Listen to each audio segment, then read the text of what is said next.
del libro de Ezequiel, tomar una parte. Es un pasaje muy conocido, pero para mi vida fue muy aleccionador.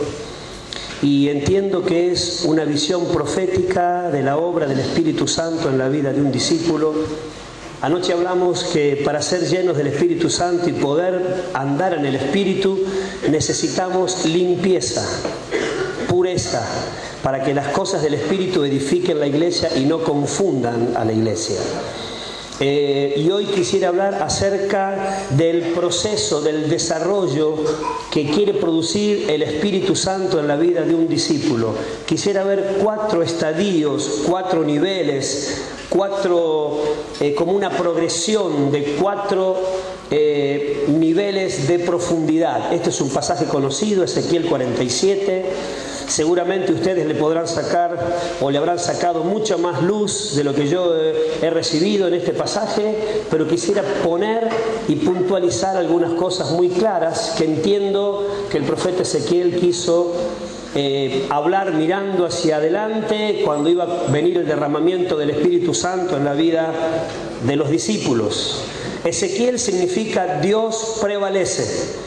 Y esto es lo que nosotros estamos creyendo y estamos declarando, que Dios prevalece sobre todo lo que ocurrió en mi vida anterior sin conocer a Cristo o antes de ser lleno del Espíritu Santo, sobre toda obra del diablo en la vida de un discípulo. Dios prevalece, Dios actúa y la obra del Espíritu Santo siempre nos va a sacar a triunfo. Es interesante que al libro de Ezequiel, por la cantidad de expresiones carismáticas que tiene el libro, visiones, sueños, profecías, los estudiosos le llaman el libro de los hechos del Antiguo Testamento. Hay un libro de los hechos del Nuevo y hay un libro de los hechos del Antiguo Testamento, y así se le llama al libro de Ezequiel. Y me quiero referir a un momento muy crítico de la vida de Israel, cuando Dios lleva a Israel al cautiverio, y en un momento muy difícil de la nación, Dios le da a este profeta una visión, que venía el Espíritu Santo y entraba al templo y restauraba la vida de este pueblo. Dios iba a restaurar la gloria del templo de Dios, y cuando él tiene esta experiencia de ver que entra al templo esta vida de Dios, esta gloria, él quiere ir hacia el lugar y entrar. Y allí ocurre una serie de hechos muy aleccionadores y muy prácticos para que podamos evaluarnos. Anoche hablamos de limpiarnos, ahora hablamos de evaluarnos, a ver en qué estadio de la vida espiritual estamos. Le podría llamar también el desarrollo de la unción. La unción crece, la vida en el Espíritu es creciente.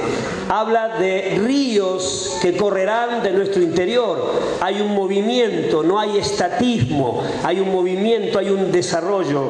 Y quisiera mirar un poquito esto con ustedes esta mañana.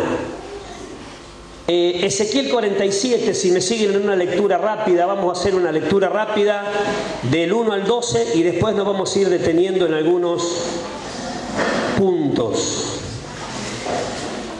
El profeta dice: me hizo volver luego a la entrada de la casa, Ezequiel 47, versículo 1 hasta el 12, y aquí aguas que salían de debajo del umbral de la casa hacia el oriente, porque la fachada de la casa estaba al oriente, y las aguas descendían de debajo hacia el lado derecho de la casa al sur del altar.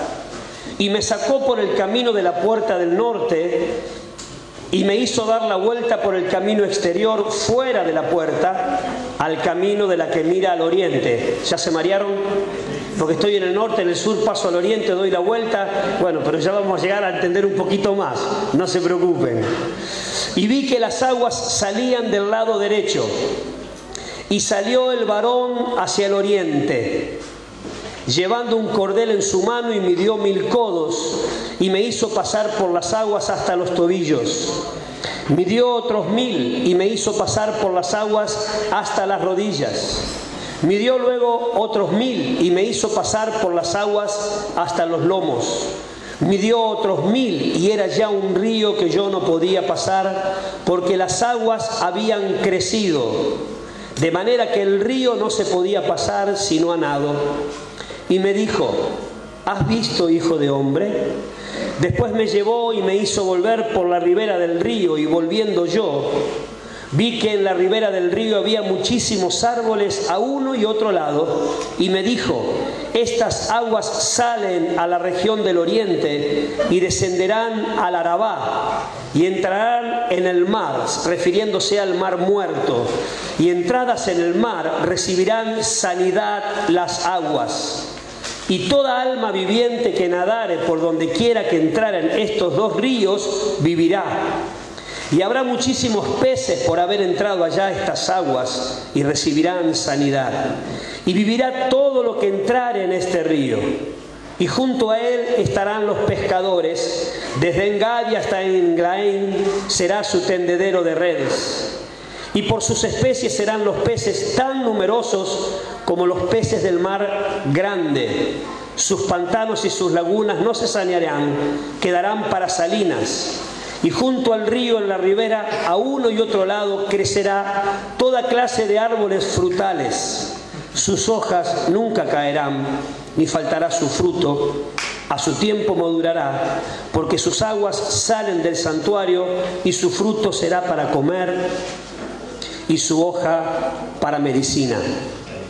Señor, a tus pies estamos, humillados, oyéndote a ti. Ábrenos la palabra, por favor, y háblanos esta mañana, en el nombre de Jesús.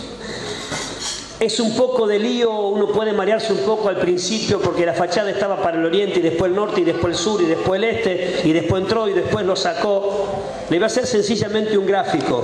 Acá había un templo. Del templo se veía que comenzaba a salir agua desde debajo del umbral. Hay toda una zona desértica llamada el Arabá, o la depresión del Arabá, y había este río comenzaba a pasar por toda la zona desértica y descendía hasta el mar muerto. Y acá hay algunas figuras. Aparece el profeta hablando él, y aparece un varón.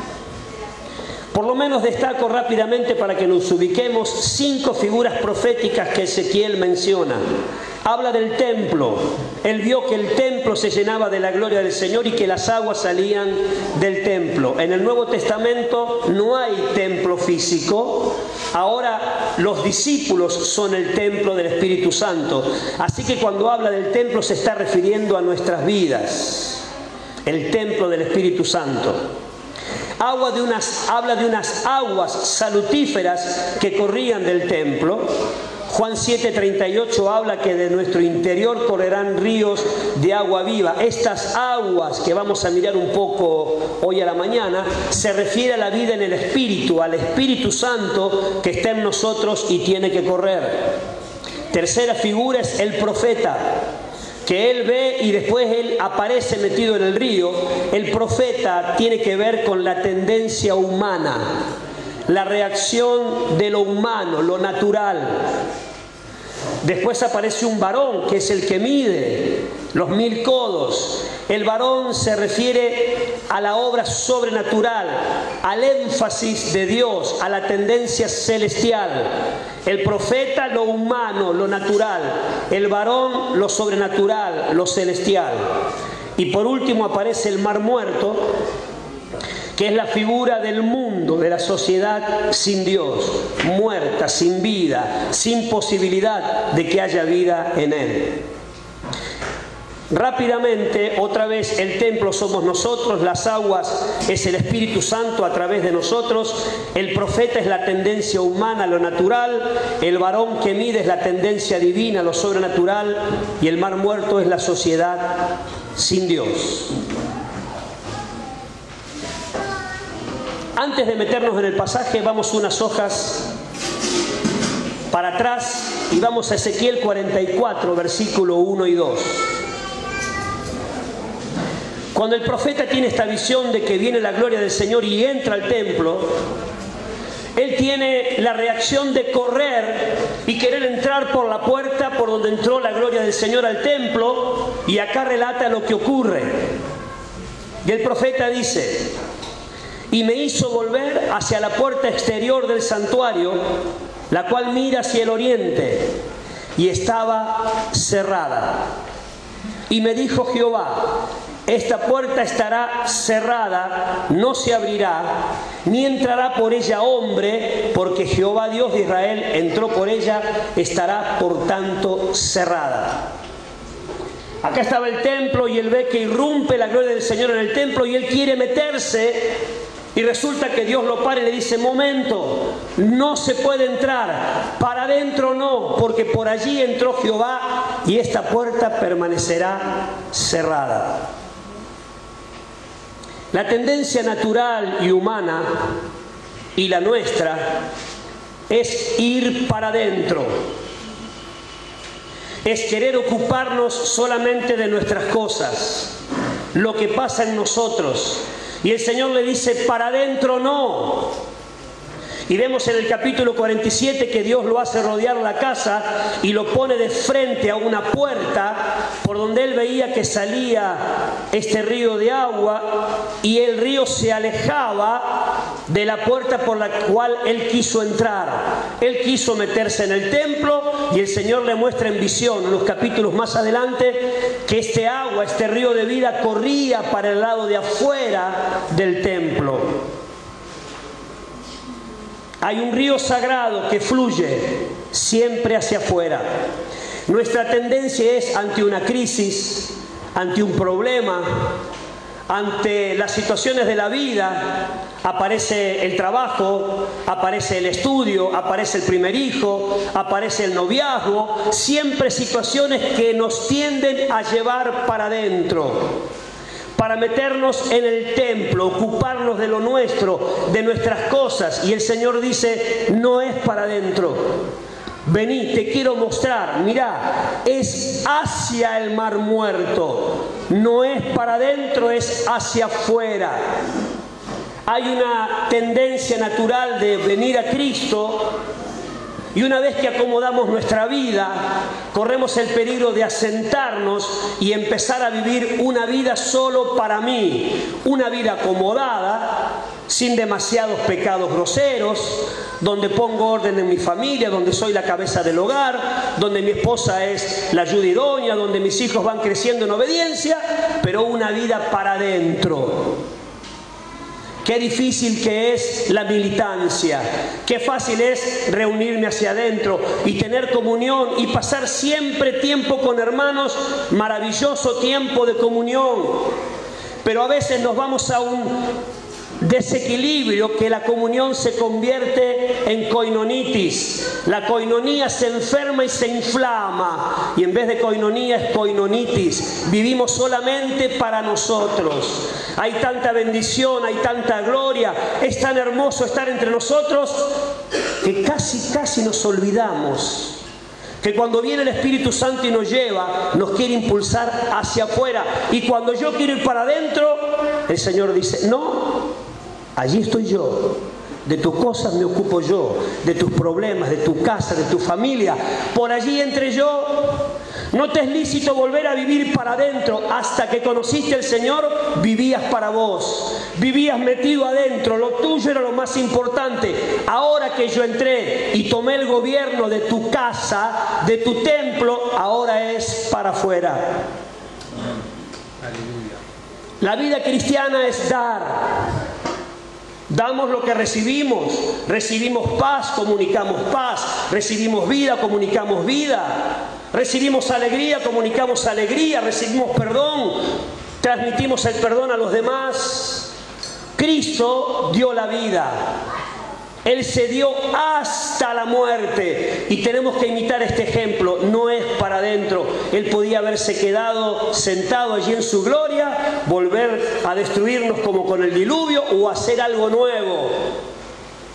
Él salió, se vistió de hombre, se hizo hombre, se hizo pecado, se humilló, salió de su comodidad para alcanzarnos. Y cuando nosotros queremos volver a tener una vida centrada en nosotros y otra vez meternos para adentro, el Señor dice: no, no es para adentro, es hacia afuera.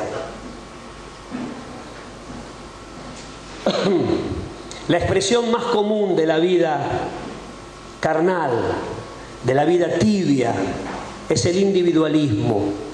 solamente preocupan mis cosas. Mi necesidad es mayor que la de cualquiera. Mi urgencia es la más urgente. Mi necesidad es la principal. Y el Señor nos dice, no es para adentro, es hacia afuera. Y es interesante que Dios cerró la puerta. Hermanos, no nos es lícito, una vez que rendimos nuestra vida a Cristo, que le reconocemos como el Señor de nuestras vidas, volver a agarrar nuestras vidas y vivir para adentro. Dios lo prohíbe. Hemos muerto a lo nuestro y recibimos vida para vivir para lo de Dios. El mensaje sería, lo tuyo es mío, tranquilo, no te preocupes ni por lo que vas a comer, ni por lo que vas a beber, ni por lo que vas a vestir.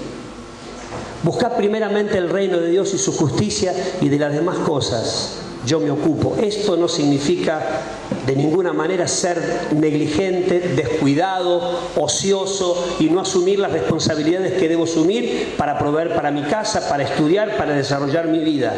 Estoy hablando de una actitud de egoísmo, de volver a vivir para mí. Yo me ocupo de tus cosas, yo pelearé tus batallas. Dedicate hacia afuera, involucrate en otros, ocupate en mi propósito, pelea mis batallas. El enfoque de la vida según el reino de Dios no es para adentro. La unción nunca vino para mí, la unción viene para otros. La unción me lleva a Dios, me revoluciona, pero no me permite vivir para mí. En esa puerta entró Dios y la cerró. Amén.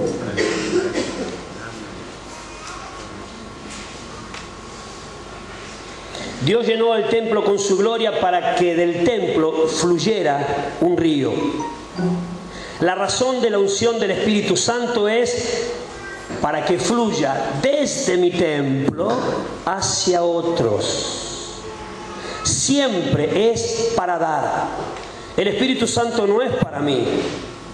Aunque viene, me capacita, me santifica para que pueda agradar a Dios, es para meterme en la misión, para llevarme a Dios, santificarme y meterme en la visión. El Espíritu de Dios está sobre mí para. Siempre es para. Hay un propósito de la vida en el Espíritu que es hacia los demás. Está prohibido, permítanmelo decirlo así, aunque sea un poco fuerte, está prohibido volver a tomar nuestra vida y vivir para nosotros mismos.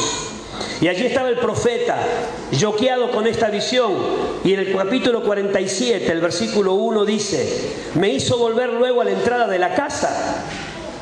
No era por esa puerta, vení, mirá, es esta puerta. Y Dios lo está entrenando, le está mostrando qué significa la vida en el Espíritu. Y lo primero que ve, dice, y aquí que aguas salían de debajo del umbral de la casa. Esas aguas salutíferas, ese río sagrado, corrían desde el lugar más bajo de la casa. Las visiones no tienen lógica. La visión, podríamos haber visto que de ese templo el agua salía por el techo, salía por las ventanas. La visión no es lógica, la visión es una palabra del Señor para enseñarnos, instruirnos o mostrarnos algo. Y Dios puede hacer una visión alocada, pero en esta visión el río no corría ni por el techo ni por las ventanas, sino que corría por debajo del umbral. El umbral es la parte más baja de la casa. Desde el punto más bajo es donde comienza a fluir la unción. El punto más bajo es el punto de la humillación. Sin humillación este río no fluye. Si no te humillas, no hay vida en el Espíritu, no comienza la vida en el Espíritu. Desde el lugar más bajo de la casa, allí comenzaba a fluir el río sagrado. Sin humillación no hay vida espiritual. No hay madurez, no hay desarrollo, hay sequedad, hay rigidez, hay apatía.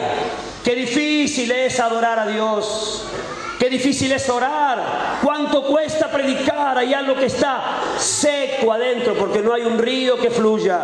El río fluye desde el punto más bajo, que es el punto de la humillación. Al entregarnos a Cristo, nos tenemos que humillar. Nuestra voluntad se depone ante la voluntad del Señor. Y humillarse es mucho más que decir, Señor, me humillo, Señor, te reconozco. Es una actitud del corazón. Es reconocer que estoy delante de alguien infinitamente superior a mí en poder, en autoridad y en dignidad. Que soy criatura y estoy delante del Creador. Y allí comienza el desarrollo de la unción. ¿Quieres ser un hombre espiritual? Comienza humillándote. Allí comenzó a fluir el río. Ningún individualista, altanero o orgulloso espere ver a Dios obrar. Y no es que Dios no te quiera usar. Es que yo no estoy en el lugar correcto. El lugar correcto es la humillación. Y nuestro modelo fue así. Él se humilló a sí mismo. Y como se humilló, fue exaltado. Ese es el proceso de la vida en el Espíritu. La rendición total es el punto de partida de la vida espiritual. Ahora es interesante que el versículo 47 sigue diciendo que el versículo 41, este agua fluía por debajo del umbral, pero ¿de dónde venía el agua? El agua fluía al sur del altar o desde el sur del altar. Apocalipsis 22:1 dice: Dios me mostró un río limpio de agua de vida, resplandeciente como cristal, que salía desde el altar de Dios y del Cordero, desde el lugar santo ocupado por Dios. Esta expresión, que el río corría desde el altar, significa que el río corría desde la santidad. Anoche hablamos algo de esto. El punto de partida, el primer estadio de la vida espiritual, comienza desde la humillación en santidad. Son casi sinónimos, son gemelos, nacen pegados, no se pueden separar. Si hay humillación, va a haber santidad. Para que haya santidad, debe haber humillación. Y desde esta actitud de rendición completa, de estar humillado, de estar abriendo mi vida, confesando mis pecados, resistiendo todo lo que no es de Dios, allí comienza el río a fluir. Y era apenas un hilito que comenzaba a correr. En santidad la unción siempre fluirá. El versículo 3, miren cómo dice. Acá aparece el varón. Y este río comenzó a salir por debajo del umbral de la puerta. Y el versículo 3 dice: y salió el varón, que es la acción de Dios, hacia el oriente. Hacia el oriente era el lugar hacia donde estaba el mar muerto. El templo estaba mirando hacia el oriente. El templo estaba acá, el mar muerto estaba acá, y el río comenzaba a correr cada vez más lejos del templo y cada vez más cerca del mar muerto. Y el profeta Ezequiel ve que el varón que salió hacia el oriente llevaba un cordel en su mano y midió 1000 codos. 1000 codos es esta distancia, un codo. 1000 codos son aproximadamente 500 metros, 5 cuadras. Y me hizo pasar por las aguas hasta los tobillos. Él estaba al lado del templo y el varón, la obra de Dios, el que representa lo celestial, toma un cordel, va 5 cuadras y le dice: vení, vamos. Alejate del templo, de ese lugar donde te querías meter, de esa vida para vos mismo, alejate. Hay que alejarse 5 cuadras y ahora no solamente ve que el agua corría, sino que ahora el profeta está adentro del agua. Y él dice, el agua era hasta los tobillos.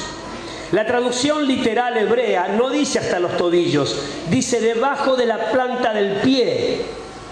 Si yo estoy en mi casa y entro a mi casa y tengo el agua hasta los tobillos, tengo la casa inundada. Ahora otra cosa es que yo entre y haya un charco, me paro arriba de un charco, porque no me pasa más que la planta del pie. Era apenitas un poquito de agua, pero acá el profeta ya estaba adentro. Acá había una experiencia personal, ya no vio cómo el agua corría, sino que ahora él era el protagonista de la visión. Este es el primer punto de experiencia donde todo comenzamos. Cuando estoy en una actitud de humillación y en santidad, el río comienza. Y el primer estadio en el que estamos, o el primer nivel más básico en lo espiritual, es este. Él dice, yo estaba metido en el río. Es un nivel de poca profundidad. Nadie nace maduro. La vida cristiana es un proceso. Ningún nuevo se sienta que él ya logró todo, que ya sabe todo, porque todos comenzamos en un nivel de poca profundidad. Y el saber esto me ubica.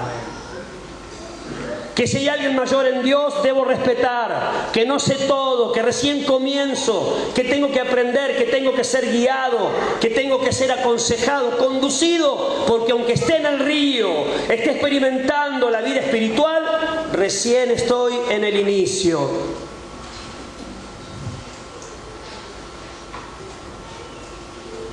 En ese punto, cuando estoy metido, imagínense que uno va a un río y se mete apenitas en la orilla donde tocamos el agua, el charquito ahí.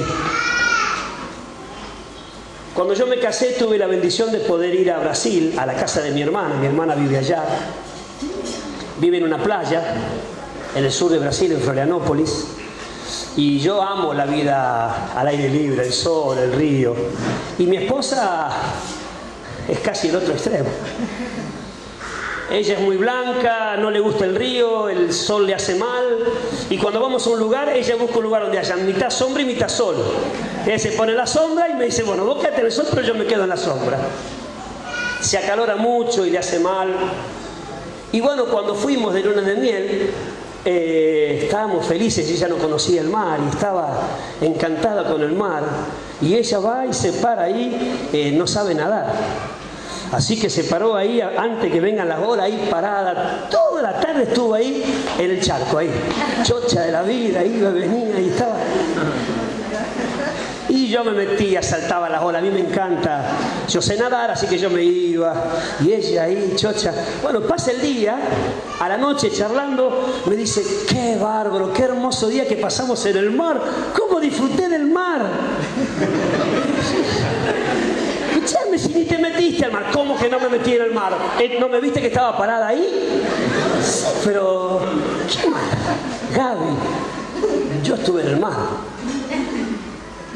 Estuvimos en distintas profundidades y ambos a su manera disfrutamos. Yo no le podía decir a mi esposa que no estaba en el río, pero estaba en la poca profundidad. Nadie puede decirle a otro hermano que recién empieza que no es válido lo que tiene, que no está en el río de Dios, porque está en el río. Pero es un nivel incipiente, muy bajito, apenitas. Allí el agua toca, pero no arrastra. Yo no te, si mi esposa está todo el día ahí, la ola no la va a llevar para adentro. Los padres ven a los chicos que se meten y cuando está playito no le dicen nada. Cuando se van un poquito más adentro, vení, porque el temor es que vuelva la ola y se lo lleve. Pero en el inicio la ola toca, el agua toca, pero no conduce. Está en el río, es un punto bárbaro, necesario donde comenzar, pero es un punto peligroso si es un punto estanco. Si es un punto de pasada para entrar e ir hacia la profundidad, es un punto necesario, vital, por donde todos pasamos. Pero es peligroso si yo así me instalo. ¿Saben por qué? Porque así como estoy en el río, es muy fácil salir del río. Es fácil entrar, pero también es muy fácil salir, porque ahí, aunque el agua toca, moja, refresca, no incide demasiado. Sigo parado en mis propios puntos de apoyo y yo decido entrar o salir cuando quiero. La persona que inicia la vida espiritual tiene que estar muy cuidada, porque es fácil que caiga.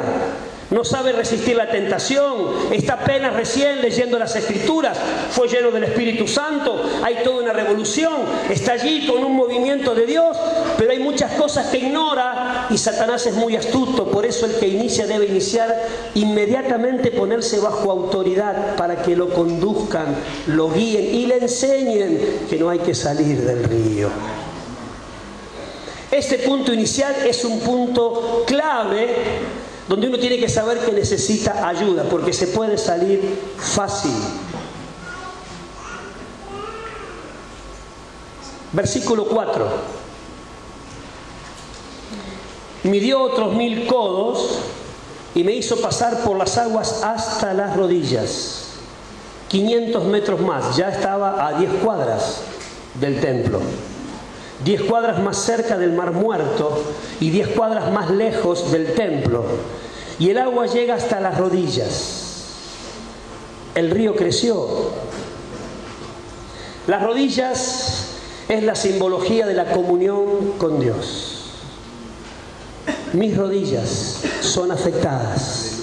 Mi vida de oración, mi vida de comunión, mi profundidad en Dios es tocada por el Espíritu y es revolucionada. Ya no es la misma comunión con Dios que 500 metros más atrás. Allí apenas comenzaba, ahora acá el agua creció, la unción creció, la vida espiritual se desarrolla y mi vida de comunión con Dios cambia absolutamente. Al principio hay solo lugar para mí, mi necesidad, mi problema, mi familia, mi trabajo, pero cuando la unción crece, la vida espiritual se desarrolla, son afectadas mis rodillas, la comunión con Dios cambia, debe cambiar, y esto es síntoma de madurez. Cuando ya comienza a haber mucha actividad, hay alabanza, hay adoración profunda, hay adoración, ya comienzo a meter a otros, ya no solamente oro para mí, sino que empiezo a meter a otros en la oración, empiezo a interceder, a clamar, a rogar, empiezo a ayunar por el perdido. Si las rodillas no son afectadas por el Espíritu, la vida de oración queda muy chata.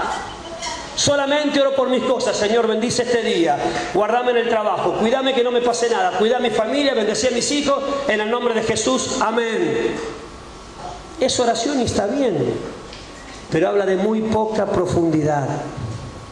Pero el hombre que va madurando y va creciendo, la vida de oración es afectada. Al principio 10 minutos y ya no sabes más qué decir. Pero cuando el hombre va madurando en la vida, en el Espíritu, ya no alcanza el tiempo para orar, siempre me quedan cosas afuera. El venga a nosotros tu reino se hace una realidad y empiezo a tocar a todos, no solamente a los míos. El corazón se abre al necesitado, el corazón ve la problemática del hombre sin Dios y comienza a clamar a Dios. Señor, así como me tocaste, tócalo a Él. Así como me transformaste, transformalo a Él. Y una persona es ensanchada por dentro para poder meter muchas personas en su corazón para llevar a Dios. El desarrollo de la vida espiritual es desarrollo de la comunión con Dios. Si la comunión con Dios no crece, significa que hay superficialidad. La comunión con Dios ya no es una disciplina diaria. Hay que orar. Ahora uno se viene a encontrar con el que ama. Uno no ve la hora de tener un tiempo con Dios. Ahora es un deleite. Qué hermoso, Señor. Un ratito se perdió. ¿Dónde está? Estaba orando. El Señor, ¿dónde está? Estaba orando. Se levantaba muy de madrugada. ¿Y Jesús a dónde está? Estaba orando. Y fue tan tremenda su comunión con Dios que los discípulos le dijeron: enséñanos a orar. ¿Qué es eso que tienes con el Padre? Y lo vieron resucitar muertos, lo vieron hacer milagros extraordinarios que podían haber dicho: enséñanos a hacer milagros. No, le pidieron la comunión. Señor, eso que tenés con el Padre es tan tremendo, enséñanos. Un hombre espiritual es un hombre que crece en su comunión con Dios. La madurez siempre cambia mi oración.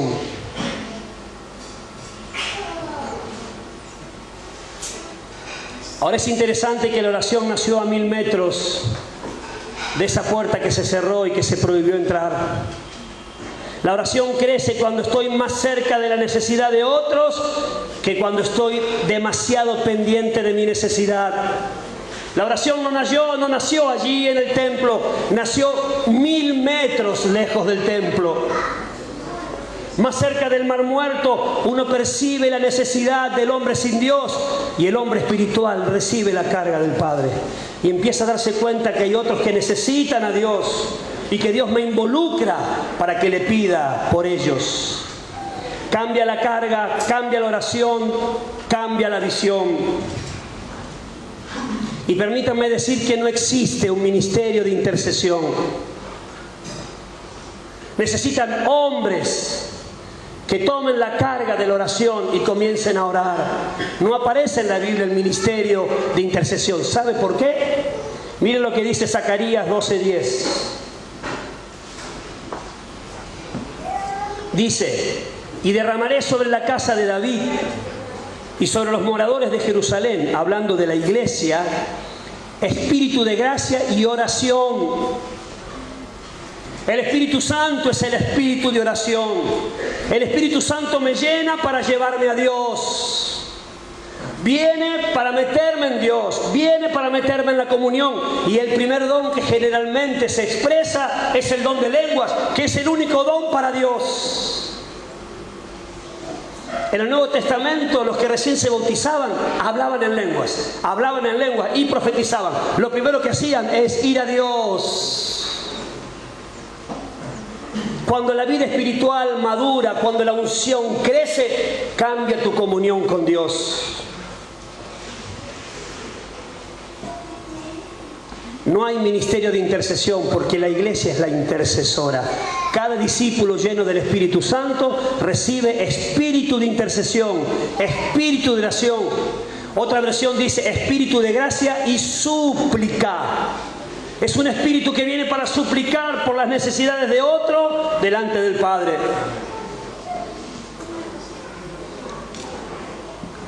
Porque todos somos sacerdotes. Y el sacerdote tiene que traer las cosas celestiales a la tierra y llevar las cosas de la tierra al cielo.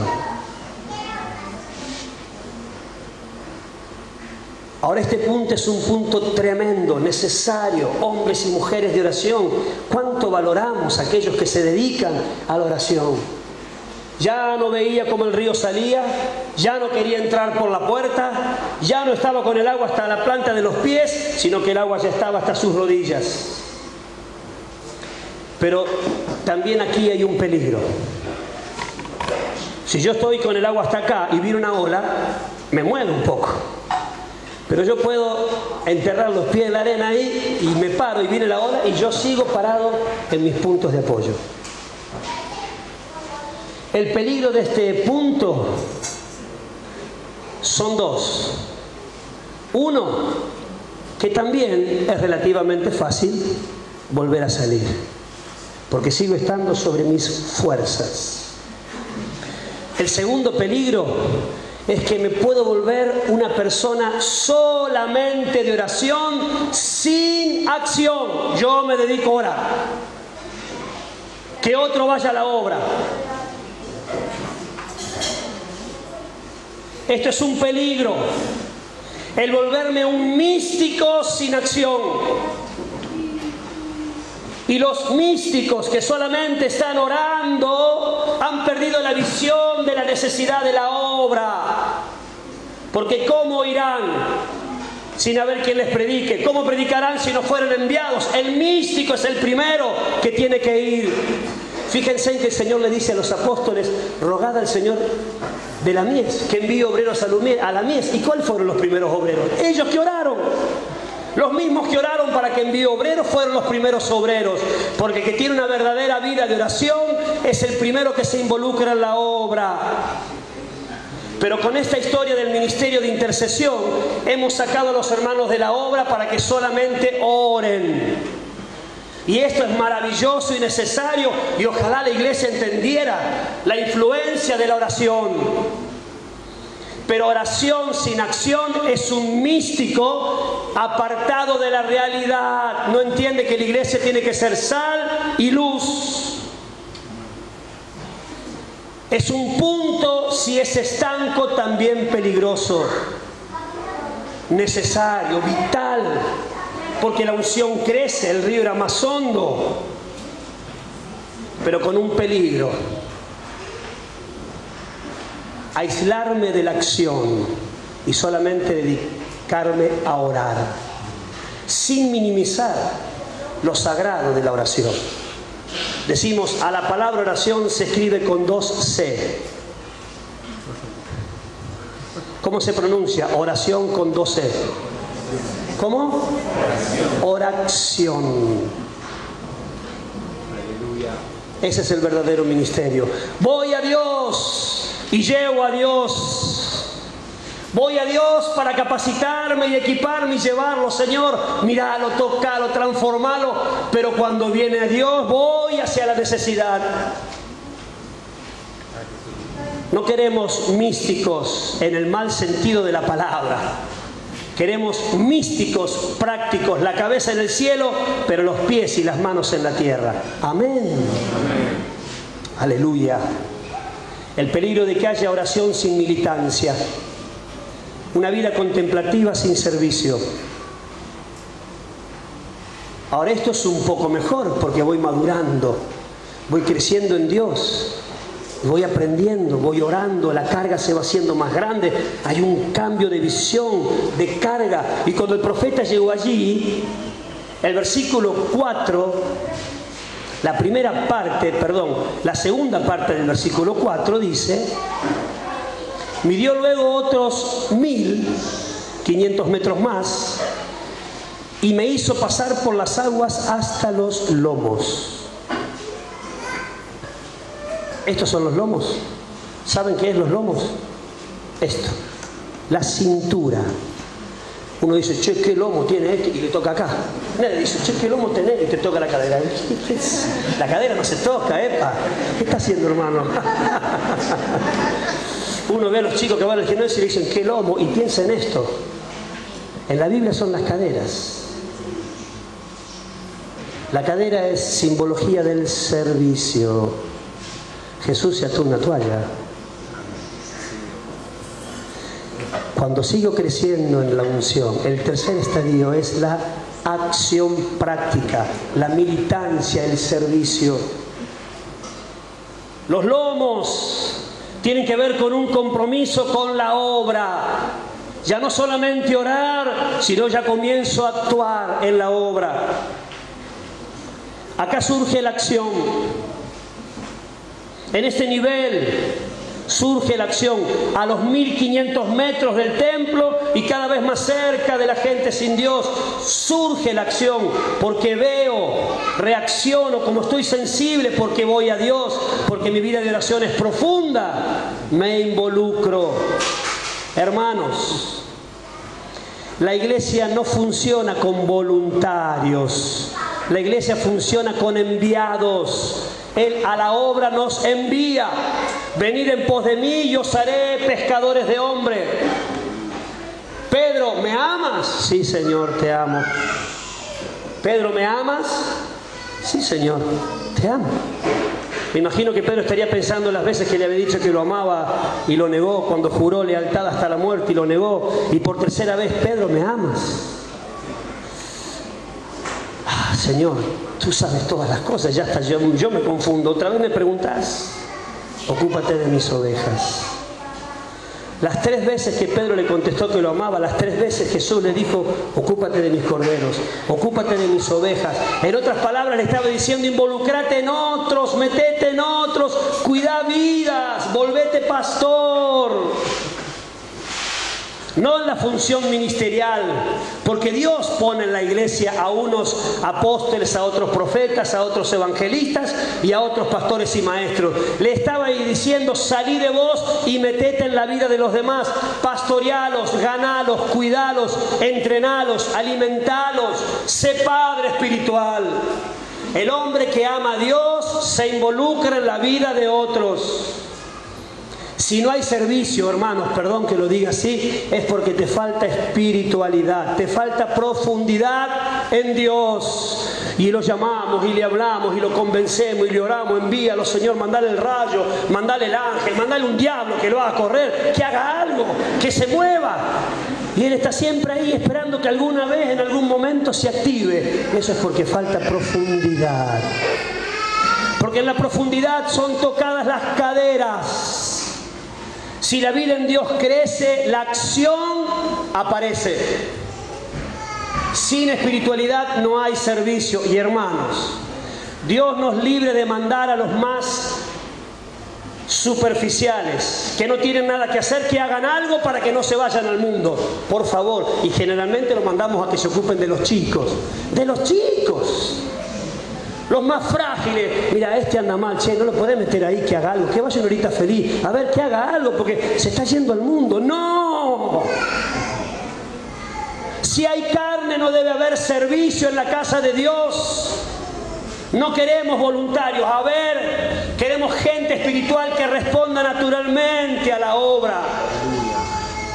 Una cosa es el activismo, otra cosa es el servicio en el espíritu. Mire, en la iglesia primitiva querías, bueno, hay que poner las mesas, yo ayudo. A ver, ¿tenés fe? ¿Tenés buen testimonio? ¿Sos lleno del Espíritu Santo? Si no, no se podía servir ni las mesas. ¿Qué nivel de espiritualidad vivían ellos? Con razón afectaron la sociedad a donde se movían. Nosotros casi que eso lo pedimos para que sea líder de grupo. Y ello era para servir las mesas. Señor, hay problemas. Las mujeres se quejan de que hay problemas en la distribución. Elijan entre vosotros varones de virtud, de buen testimonio, llenos del Espíritu Santo y de fe. ¿Para qué? ¿Los vamos a poner como los nuevos pastores de la nueva obra? No, para servir las mesas. Algo deberíamos cambiar, ¿no? Viene alguien con un buen talento en la música. No he visto. Todavía no ha ni siquiera superado las malas palabras. Y como toca bien, ponelo. No, hermano. No queremos buenos músicos, queremos sacerdotes que ministren a Dios. Cuando David tocaba, los demonios salían. Cuando nuestros músicos ministran, ¿qué pasa? Queremos que sean excelentes músicos, pero principalmente que sean adoradores, sacerdotes. No bajemos el nivel. El gran problema que tiene la iglesia hoy es la superficialidad en la que vive, la mezcla. Vemos cada cosa, hermanos. Gente que se cree espiritual y anda fornicando, vive junta, están juntados y se creen espirituales. ¿Y eso de dónde salió? De que hemos bajado el nivel. En la iglesia primitiva, para poner las mesas, para manejar la distribución de las mujeres necesitadas, se pedía un alto nivel espiritual, porque todo lo que hacía la iglesia tenía que ser una obra de Dios, santificado. Y nosotros, si corremos a alguien de alguna actividad diciéndole, mirá, ¿por qué no te tomas un tiempo? Se ofende, no se da cuenta que es por su bien. Porque si él se acostumbra a servir en una vida doble, piensa que eso es lo normal y no es lo normal.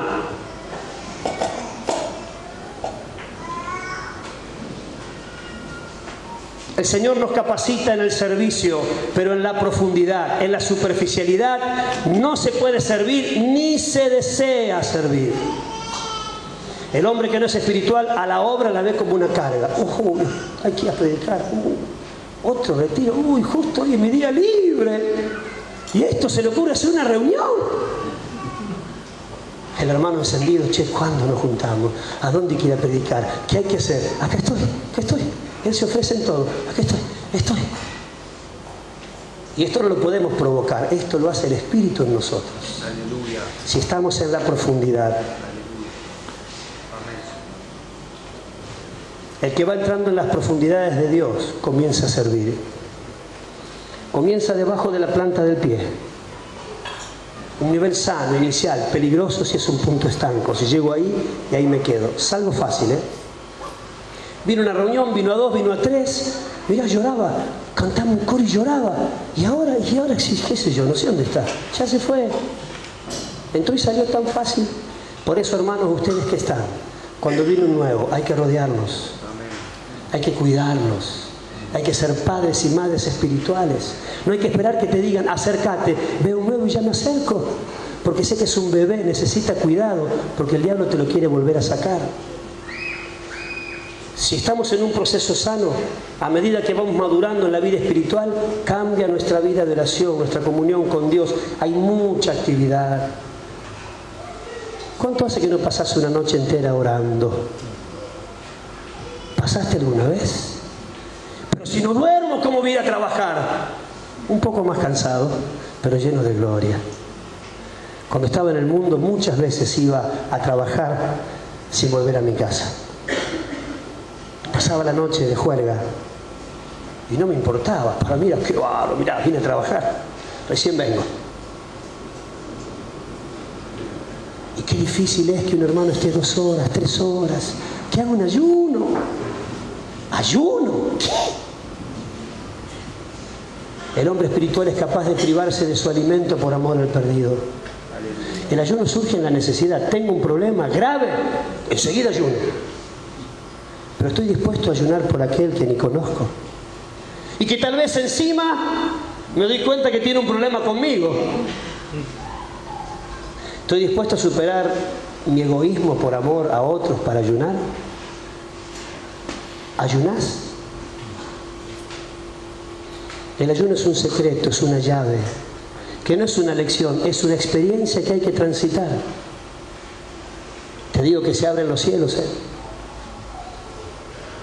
Si la persona sigue creciendo, comienza el servicio santo, el servicio sin empujar, dale, hace algo.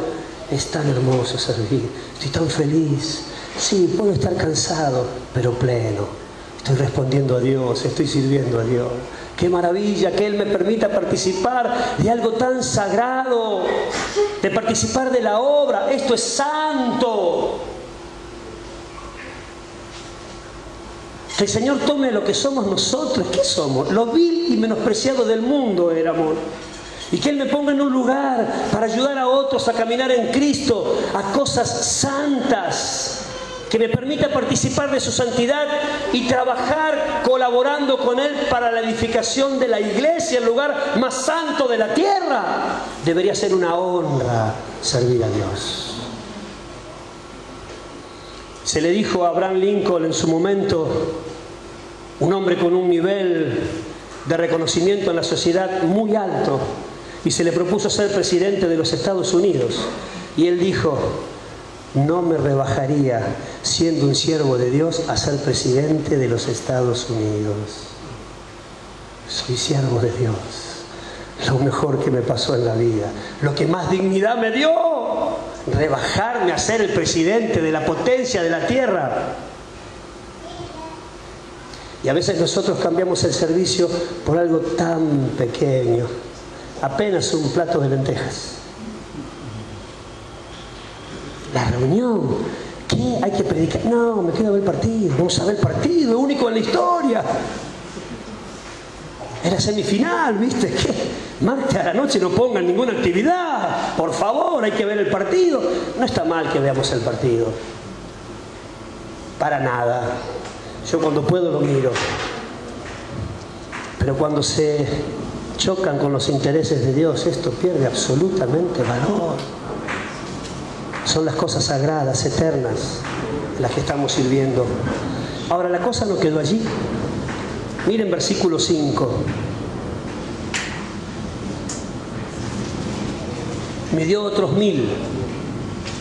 Y ya era un río que yo no podía pasar. Fíjense en esta expresión. Porque las aguas habían crecido. La unción crece. De manera que el río no se podía pasar sino a nado. Ya empiezo a caminar, el agua me va subiendo, empiezo a caminar, hago así, porque si estoy hasta acá, por ahí me paro acá y viene una ola, me trago todo el agua. encima agua salada, espantosa. Estoy ahí y ya me empiezo a poner de puntita de pie, y si sigo caminando, ya camino y ya el pie se me va, ya no hago pie y tengo que empezar a flotar. Y allí es el punto de la dependencia, sagrada dependencia, donde pierdo todos mis puntos de apoyo. Estoy a la merced de la corriente. Qué fácil que es guiar a alguien que flota. Apenas lo empujás, se va. Tenés a alguien que está flotando, lo tenés casi con 2 dedos, así, para sacarlo a la tierra, te aplasta. Pero cuando está flotando, qué fácil que es conducir. La corriente lo lleva, el espíritu lo puede guiar sin resistencias. Ya no está parado, ya no tiene capacidad para salir, ahora depende de la corriente del río. En este punto hay un peligro también. Si me meto muy adentro del agua me puedo morir. Y qué bien que me haría morir. Es muy profundo, ojo. Ojo la carne, ojo. No te comprometas tanto, pará, tanto, otra vez. No seas muy fanático. No sea cosa que te haga mal. La carne grita porque sabe que si entramos en el punto de la dependencia, la carne muere. La carne queda crucificada. Los viejos deseos desaparecen. Ya no tengo nada donde me puedo agarrar. Ya estoy flotando. Y miren lo maravilloso que pasa. Ya no se podía cruzar solo a nado. Y dice el versículo 6, y me dijo, ¿has visto, hijo de hombre? Cuando él ya no pudo cruzar sino a nado, tenía que flotar, ahí aparece la voz del varón. Hasta acá el varón no había hablado, medía e invitaba a la profundidad, un poco más. Acá se abre en el punto de la dependencia, se abre el oído espiritual, me vuelvo sensible a la voz de Dios. ¿Has visto? Es un punto de reflexión. ¿Te diste cuenta que no es lo mismo allá en la orilla, cuando entrabas, que acá?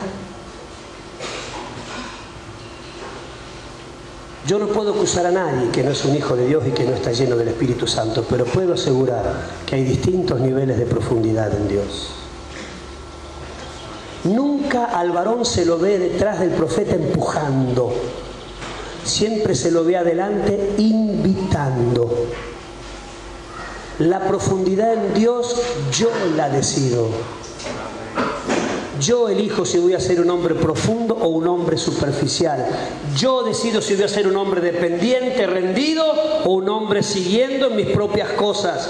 Nunca el varón empujó al profeta, siempre estuvo delante invitando. Jesús dice, si alguien quiere venir en pos de mí, alguien tiene sed, venga a mí y beba. Venid en pos de mí, los que estáis trabajados y cargados, y yo haré descansar. Siempre el Señor actúa igual, un poco más adentro.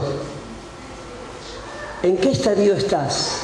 Hoy el varón, el Padre, el Hijo, el Espíritu Santo siguen diciendo lo mismo, un poco más adentro. Llego un poquito más, acá Señor, un poquito más. Un poquito más. Siempre se puede ir más profundo en Dios. Siempre se puede ser más espiritual, porque el techo es ser como Jesús. ¿Cuánto todavía nos falta crecer? ¿Cuánta profundidad todavía hay? Él sigue diciendo, un poco más adentro. ¿En qué nivel estás? ¿En qué punto estás? ¿Entraste al río? ¿O te quisiste volver a meter adentro y encontraste un no de Dios? Ojo con desoír ese no, y querer volver a vivir para adentro. Estamos en peligro. Matamos la vida espiritual. ¿Te metiste al río?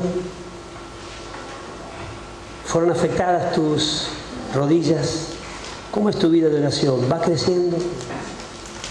¿Se va desarrollando? ¿Ya incluís a otro en tu oración? ¿Tenés la famosa parcela que le llamamos, la listita de oración por los perdidos? ¿Cuántos tenés? Algunos tienen cuadernos y cuadernos porque no alcanza. Hay tantos, hay tantos, hay tantos. ¿Estás involucrado en el servicio a Dios? ¿Estás metido en la obra? ¿Estás involucrado con otros, con la necesidad de otros? ¿Vas madurando? ¿Se te abrió el oído? ¿Estás oyendo a Dios? Esto habla de sensibilidad espiritual. La sensibilidad espiritual está en la profundidad. Si no, uno no puede discernir, ¿es Dios? ¿No es Dios? Estoy confundido, esto no sé si es de Dios o es mío, o es del diablo, no sé. Vamos un poco más adentro y vas a ver cómo el oído se abre.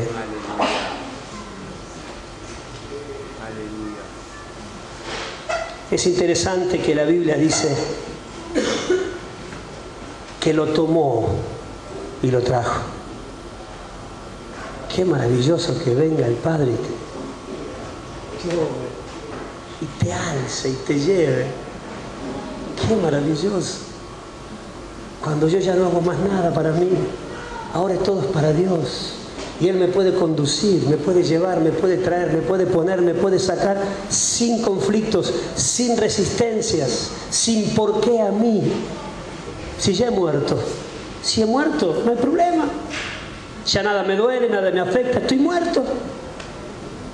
Me tiran al río allí y depende de donde me lleve la corriente, allí voy. Ese es el hombre espiritual, el hombre guiado por el Espíritu Santo. Amén. ¿En qué profundidad estamos? Ahora es interesante que este lugar no estaba tan lejos del templo. Eran solamente 2 kilómetros, 20 cuadras. A mí me dice esto que es un lugar accesible para todos.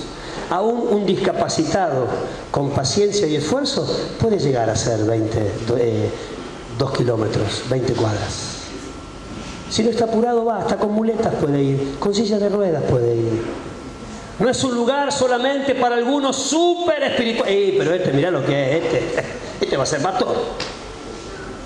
Es un lugar para todos los discípulos que han entendido que su meta es ser como Jesús y están en el proceso de desarrollo y transformación. Es un lugar accesible a todos.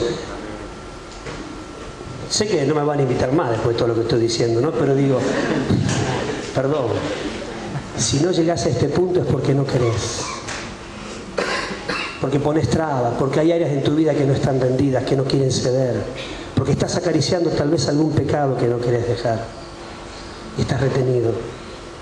Porque el Espíritu viene para esto. Esto es una visión profética de la obra que el Espíritu iba a hacer en la vida de los discípulos. Lo iba a ir llevando, hasta la madurez, el desarrollo. Y lo interesante de esto es que el versículo 7 al 9 dice así: y volviendo yo, vi que en la ribera del río había muchísimos árboles, a uno y otro lado, y me dijo: estas aguas salen a la región del oriente y descenderán al Arabá, y entrarán en el mar, y entradas en el mar recibirán sanidad las aguas. El mar muerto es el punto más bajo de la tierra, casi 400 metros por debajo del nivel del mar.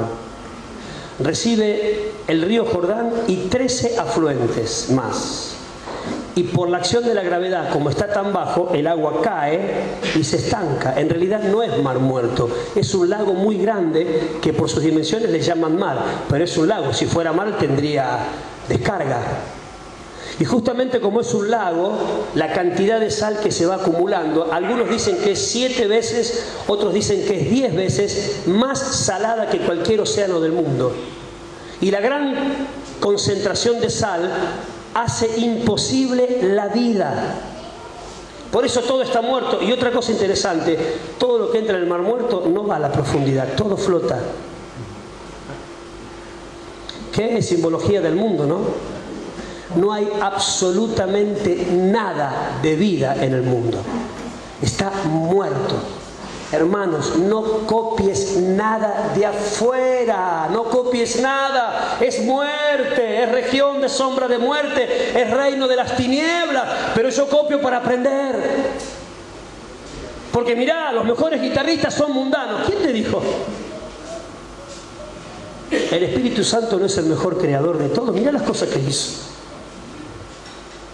¿Por qué tenemos que imitar las cosas de afuera si somos la iglesia? En el mundo no hay posibilidad de vida y queremos traer cosas del mundo para santificarlas. Imposible. El reino de las tinieblas por un lado, el reino de la luz por otro lado. No imites porque no hay posibilidad de vida y encima todo es light. Todo está en la superficie, no hay profundidad. No mires afuera, no hay nada, hay muerte, hay muerte, hay muerte. No hay nada afuera que pueda servir para la vida espiritual. Ahora acá dice que cuando este agua, esta vida de Dios, toca al mundo, reciben sanidad, aparece el fruto. Dice que hay abundad de árboles, de peces, y todo lo que entrare a este río vivirá. La capacidad de Dios para dar vida a los que están muertos en delitos y pecados. El hombre espiritual lleva fruto. La esterilidad es falta de profundidad. No es normal que pasen los años y yo no dé fruto. Se entiende un periodo, bueno, está ahí. Pero si estoy sembrando, el fruto siempre aparece. Porque os he puesto para que vayáis y llevéis fruto, y vuestro fruto, el tuyo, no el del otro, tu fruto permanezca. El fruto son discípulos. Ahora, generalmente empezamos con discípulos prestados. Alguien en la iglesia que está boyando se arrima y me dice, ¿me podés discipular? Bueno, pido, sí, empiezo. Está bien, no está mal. Pero en algún momento vos tenés que dar tu propio fruto para que vuestro fruto permanezca. Quiero que des fruto, y tu fruto, el mío, el que yo engendro, al que yo gano, al que yo acompaño, al que yo llevo a Dios. No hay problema que tengas discípulos de otros o prestados que vayan por allí. Está bien y hay que hacerlo. Pero ¿y tu fruto? El que está unido a mí, el que permanece en mí, el que vive en la espiritualidad, lleva fruto. Acá hay promesa de que por más muerte que haya, cuando esta vida de Dios toque, iba a haber vida. Quiero ir terminando. Perdón que me extendí un poco.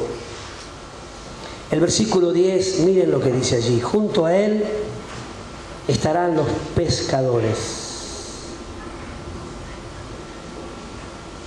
Es un hombre que aprende a trabajar en equipo. Si hay algo importante para el obrero es aprender a trabajar en equipo. Amén. La iglesia es un cuerpo. Es el equipo. Tendrá otros pescadores junto a él. Los pescadores son hombres, discípulos que forman obreros y ponen en función a otros hombres, formando equipo de trabajo, trabajando con otros hombres. Con hombres así, que saben trabajar en equipo, la continuidad de la obra está asegurada. Si yo llego a estar con Gustavo y no estamos bien, y estamos solamente porque un mayor nos contiene, cuando este mayor no está, nosotros cada uno agarra un camino diferente. ¿Y cuál es el futuro de la iglesia? ¿Otra división más? Cuando Él murió para unirnos, cuando Él mostró el modelo de la unidad, es el modelo de la Trinidad. Si no sé trabajar en equipo, mi cercanía con alguien es por un tiempo. Cuando hay algo que no me gusta, es tan fácil agarrar otro camino porque no hay compromiso. Pero cuando yo estoy trabado con mi hermano, cuando tengo una visión de cuerpo, de equipo, pase lo que pase, no me voy a ir. Cantábamos un coro hace mucho tiempo que se canta poco y dice: y si las tinieblas militan y nos quieren separar, con nuestros ojos en Cristo marchamos a la unidad. El hombre espiritual es un hombre comprometido con su hermano. Amén. Amén. La unidad es algo que está caro en su corazón. Y el versículo 12 termina diciendo así: y junto al río, en la ribera, a uno y otro lado, crecerá toda clase de árboles frutales. Sus hojas nunca caerán, ni faltará su fruto. Habla de una frescura constante. Un hombre que a pesar de los años se mantiene fresco en Dios, no vive de experiencias pasadas. Un hombre que tiene un continuo presente, su hoja no cae, está siempre verde. No le agarró el otoño, no se le cayeron las hojas.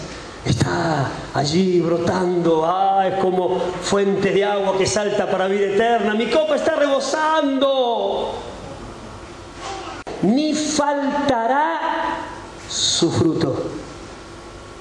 Y va a seguir fructificando y ganando a otros, y fructificando y ganando a otros, hasta el que el Señor lo venga a buscar. Y su fruto será para comer, y su hoja para medicina. El resultado es que su obra será sólida, y muchos vendrán a comer de él, capacitado para guiar a otros. El Señor sigue invitando, hermano querida y hermana querida. Ven un poco más adentro. ¿En qué nivel estás? ¿Cuál es tu profundidad? ¿Has avanzado? ¿Estás mejor que el principio del año? Si somos hombres espirituales deberíamos estar mejor que en enero, porque ya estamos en noviembre, octubre, noviembre, final de año. Un año de caminar con Dios. Tiene que haber modificaciones. ¿Estás mejor que hace 6 meses atrás? ¿Estás un poco más espiritual? ¿Sos un hombre más profundo? ¿Conoces más la palabra? ¿Estás más sensible a Dios? ¿Te has sensibilizado más a la necesidad de los que sufren? El profeta Ezequiel miró hacia adelante y pudo decir cómo iba a ser la obra del Espíritu en la vida de un discípulo. Yo quiero ir más adentro. Mi techo es Él. Tengo tanto todavía para avanzar, tanto. Nadie puede decir, ya llegué. Ahora hay que tomar decisiones. Primero, evaluar. Dijimos que esto era evaluativo. ¿A dónde estoy, Señor? ¿Estoy en el río? ¿Hay señal de madurez? ¿Voy creciendo? ¿Voy madurando? Mi comunión con Dios, mi servicio, mi fruto, mi dependencia, mi sensibilidad. El varón sigue diciendo un poco más adentro. No te va a empujar. Y tampoco te queremos empujar. A veces, en el deseo que avance, tratamos de que arranques. Pero el envión dura poquito, como esos autitos que hace así. Y lo soltás. Y de a poquito vamos. El asunto es que tengas motor propio, para que ya no haya que andar empujándote, ya tengas vida en Dios. Amén. Nos ponemos de pie.